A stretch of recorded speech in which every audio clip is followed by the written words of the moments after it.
ये हमारा vomiting centre होता है। वोमिटिंग सेंटर, ये वोमिटिंग सेंटर प्रेजेंट होता है सीएनएस में, मेडुला ऑब्लोंगेटा। जब वोमिटिंग सेंटर स्टिमुलेट होता है तो वोमिटिंग प्रोड्यूस होती है। अब ये वोमिटिंग सेंटर को 4 रिले सेंटर्स होते हैं, 4 रिले सेंटर्स होते हैं जो स्टिमुलेट करते हैं। सबसे पहला होता है हायर सेंटर। हायर सेंटर ये इसको स्टिमुलेट करता है। सेकंड रिले सेंटर होता है सेरिबेलम।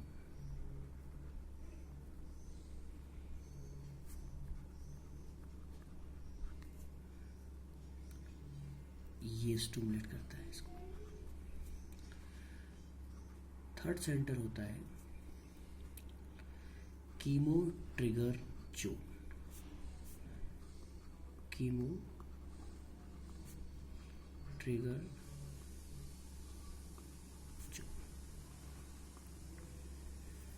ये स्टिमुलेट करता है। और कीमो ट्रिगर जोन होता है ये outside the blood brain barrier होता है। ब्लड ब्रेन बैरियर ये इसके आउटसाइड होता है, outside of blood brain barrier. Fourth होता है आपका nucleus tractus solitarius. Nucleus tractus सॉलिटोरियस।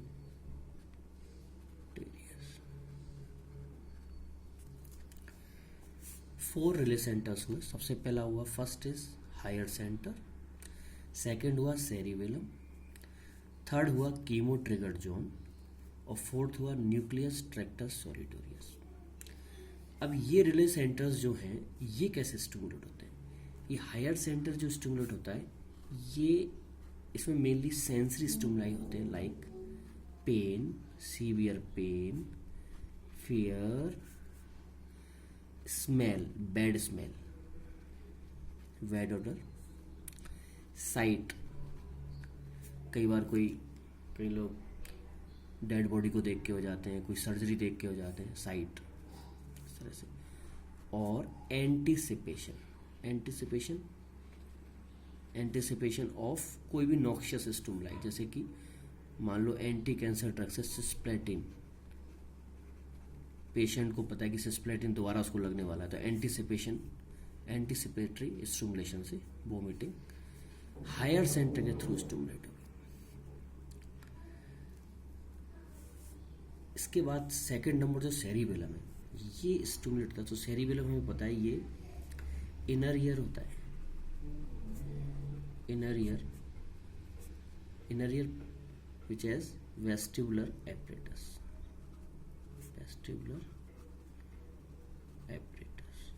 ये वेस्टिबुलर एपरेटस होता है, ये रेस्पॉन्सिबल होता है इक्विलिब्रियम एंड बैलेंस।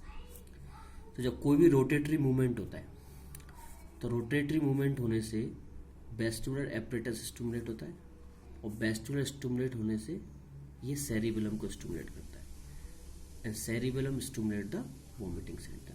तो ये पाथवे में कौन कौन से रिसेप्टर्स इन्वॉल्व होते हैं? मोस्ट इंपॉर्टेंट होता है मस्करेनिक एंड हिस्टामिन।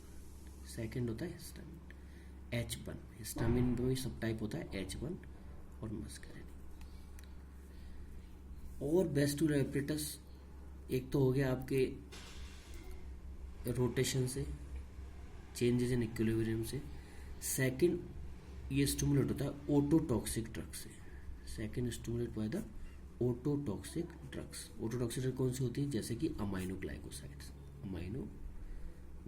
ये एंटीबायोटिक होती है, ये ओटोटॉक्सिक ड्रग होती है, स्टिमुलेट करती है वेस्टिबुलर एपरेटस को और ये सेरिबेलम को स्टिमुलेट करती है और अल्टीमेटली वोमिटिंग सेंटर स्टिमुलेट होता है। अब इसके बाद मोस्ट इंपॉर्टेंट हम दो जगह आते हैं कीमो ट्रिगर जोन और न्यूक्लियर ट्रैक्टर सोलिटोरियस। तो कीमो ट्रिगर जोन मैंने पहले बताया ये ब्लड ब्रेन बैरियर से बाहर होता है। तो जितनी भी ब्लड बॉर्न एमिटिक्स हैं, ब्लड बॉर्न एमिटिक्स का मतलब होता है कि जो दवाएं ब्लड में होती हैं, जैसे कि हमने कोई भी दवा दी, लाइक साइटोटॉक्सिक ड्रग्स कौन सी होती है? एंटी कैंसर ड्रग्स, और मोस्ट इंपॉर्टेंट इसमें एंटी कैंसर होती है सिस्प्लेटिन, जो सबसे ज़्यादा एमोटोजेनिक होती है। Cisplatin is the most emetogenic drug. और सब एंटी कैंसर ड्रग होती हैं जो वोमिटिंग प्रोड्यूस करती हैं।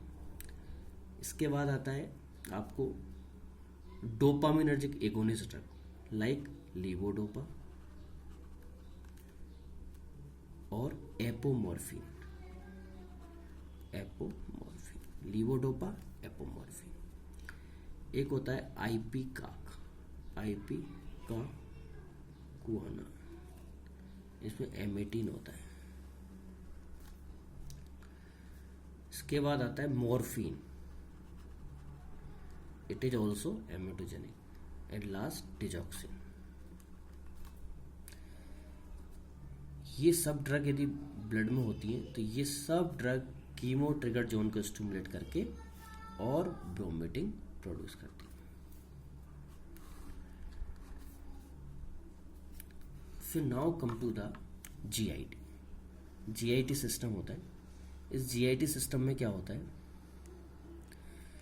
अब जीआई सिस्टम कैसे स्टिमुलेट होता है? सपोज करो कोई जीआई इरिटेशन हो गया। जीआई इरिटेशन किससे हो सकता है? किसी भी मीटर के थ्रू हो सकता है, या किसी भी ड्रग्स के चक्कर में, कोई भी ड्रग्स के कारण भी हो सकता है जीआई इरिटेशन। किसी रेडिएशन से भी स्टिमुलेट हो सकता है। और इन्फेक्शन, जिसको गैस्ट्रोएंटराइटिस बोलते हैं, कोई भी इन्फेक्शन हुआ गैस्ट्रोएंटराइटिस तो भी ये जीआई स्टिमुलेशन यहाँ पे ये होती है एंटेरोक्रोमोफिन सेल्स। ये these are called enterochromaffin EC cells. ये स्टिमुलेट करती है 5ST को। 5ST होता है सेरोटोनिन, ये मीरेटर होता है, ये स्टिमुलेट होता है। ये 5ST क्या करता है? ये 5ST एंट्रिक नर्वस सिस्टम में, ये एंट्रिक नर्वस सिस्टम जो इंटेस्टाइन में होता है उसमें पान होता है, प्राइमरी एफेरेंट न्यूरॉन। इस एफेरेंट न्यूरॉन के थ्रू वेगस नर्व के थ्रू ये एनटीएस, न्यूक्लियर ट्रैक्टर सोलिटोरियस को स्टिमुलेट करता है। और ये न्यूक्लियर ट्रैक्टर सोलिटोरियस वोमिटिंग सेंटर को स्टिमुलेट करता है। अब ये 5ST आपने देखा, एक तो जनरेट किससे हुआ? ईसी सेल से। और एक 5ST जनरेट कब होता है? ये प्लेटलेट से भी जनरेट होता है। प्लेटलेट से कैसे होता है? जब कोई जीआई इरिटेशन होता है, कोई रेडिएशन होता है, तो इन्फ्लामेशन भी होता है, प्रोस्टाग्लैंडिन सीक्रेशंस होते हैं। इन सब से प्लेटलेट एक्टिवेट होता है, और प्लेटलेट एक्टिवेट होकर 5ST प्रोड्यूस करता है। तो 5ST एंटेरोक्रोमोफिन सेल से भी स्टिमुलेट होता है और प्लेटलेट से भी आता है।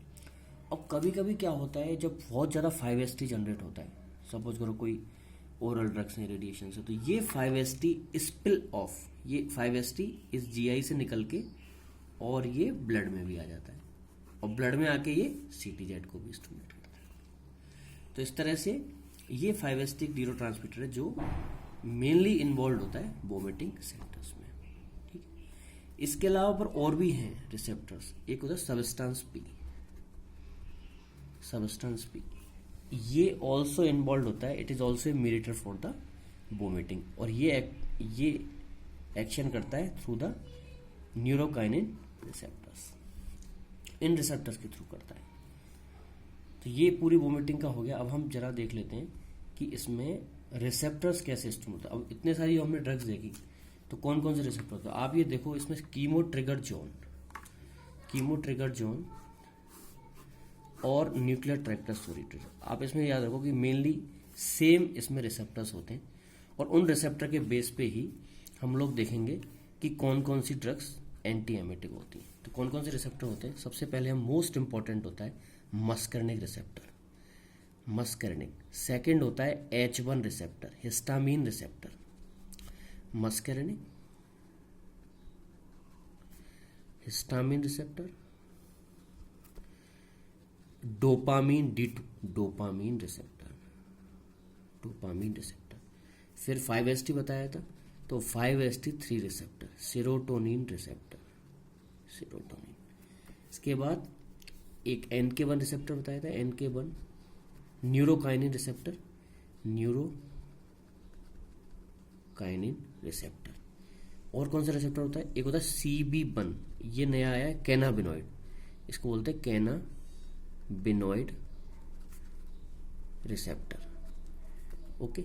एंड और रिसेप्टर होता है, एक होता है म्यू रिसेप्टर होता है। म्यू रिसेप्टर कौन सा होता है? जिसपे opioid, mu receptor which is opioid, जो मॉर्फिन जो है, ओपियोड मॉर्फिन होती है, मॉर्फिन म्यू के थ्रू वोमिटिंग जनरेट करता है। तो ये हम जितनी भी ड्रग देख रहे हैं, यदि हम इन रिसेप्टर पे ऐड करें तो ये सब ड्रग एंटी एमेटिक हो जाएंगे।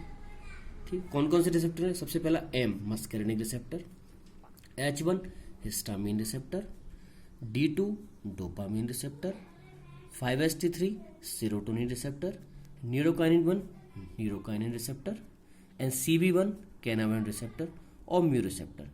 तो म्यू तो वोमिटिंग प्रोड्यूस करता है, पर ये जितनी भी ड्रग्स हम ऊपर वाली देख रहे हैं, ये सब ड्रग एंटी वोमिटिंग होती है इसमें, एक्सेप्ट CB1 रिसेप्टर।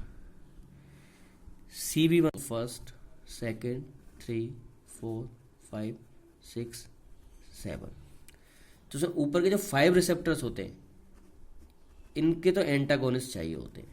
इनके जितने भी एंटागोनिस्ट होंगे, they work as a anti emetic drugs, जैसे कि anti muscarinic drugs, anti histaminic drugs, anti dopaminergic D2 blockers, 5HT3 antagonist और न्यूरोकाइनिन 1 एंटागोनिस्ट। ये जितने भी एंटागोनिस्ट होते हैं, ये सब एंटी एमेटिक ड्रग्स होते हैं। और कैनाबिनॉइड रिसेप्टर है, इस पे जो ड्रग एगोनिस्ट होती है, which work as a anti emetic, तो कैनाबिनॉइड का CB1 एगोनिस्ट। ओके, तो ये वाला हुआ। हम थोड़ा एक बार रिवाइज कर लेते हैं क्या क्या हुआ था। वोमिटिंग सेंटर स्टिमुलेट होता है, 4 रिले सेंटर्स होते हैं। पहला हायर सेंटर होता है जो mainly pain, fear, smell, sight और anticipation of any noxious event, पहले पता है उससे वोमिटिंग हुई थी, उसको सोचने से उसके स्टिमुलेशन होता है। सेकेंड होता है आपका सेरिबेलम, जो mainly vestibular apparatus which is related to equilibrium और ओटोटॉक्सिक ड्रग, उससे स्टिमुलेट होता है। इसमें रेस्पॉन्सिबल होते हैं मस्करिन रिसेप्टर और हिस्टामिन रिसेप्टर। थर्ड होता है आपका chemo trigger zone, mainly it is outside the blood brain barrier. तो जितने भी ब्लड बॉर्न एमेटिक्स होते हैं, anti cancer drugs, levodopa, morphine, ipecac morphine and digoxin. ये एपोमॉर्फिन आप यहाँ देख रहे हैं और ये मॉर्फिन देख रहे हैं। एपोमॉर्फिन नाम से कंफ्यूज नहीं हो, ये D2 एगोनिस्ट ड्रग होती है। हाउएवर मॉर्फिन नाम है इसका, और मॉर्फिन जो ऐड करती है वो म्यू पे करती है। इसके बाद न्यूक्लियर ट्रैक्टर सोलिटोरियस होता है। न्यूक्लियर ट्रैक्टर सोलिटोरियस कैसे स्टिमुलेट होता है? GI में कोई इरिटेशन होता है तो एंडोक्रोमोफिन सेल से 5HT जनरेट होता है, और इन्फ्लामेशन होता है उससे प्लेटलेट के थ्रू ही 5HT जनरेट होता है। ये 5HT through the एंट्रिक nervous system, और एंट्रिक नर्वस सिस्टम में होता है प्राइमरी एफेरेंट न्यूरॉन, जो कि सिग्नल भेजते हैं वेगस नर्व को, और वेगस नर्व के थ्रू न्यूक्लियर ट्रैक्टर सोलिटोरियस स्टिमुलेट होता है, और इसके बाद वोमिटिंग सेंटर स्टिमुलेट होता है। अब ये 5HT जब ज़्यादा हो जाता है तो it also reaches into the blood, यहाँ से ये CTZ के थ्रू वोमिटिंग सेंटर को स्टिमुलेट करता है। एक और रिसेप्टर, एक और मीडिएट होता है सब्सटेंस P, जो न्यूरोकाइनिन 1 पे ऐड करता है। तो CTZ और न्यूक्लियर ट्रैक्टर सोलिटोरियस है, इन पे ये कई सारे रिसेप्टर्स होते हैं, muscarinic, histamine, D2, 5HT3, NK1, CB1 and mu. इनके थ्रू वोमिटिंग होती है। तो आप इसमें देखेंगे जो ऊपर के जो 5 हैं रिसेप्टर्स, इनके यदि एंटागोनिस्ट होते हैं, they work as a anti emetic. Okay, and CB1 agonist work as a anti emetic, cannabinoid receptor agonist, and mu is responsible for vomiting. So this is all over. Now in the next lecture we will discuss about different type of vomiting and the other drugs. Thank you.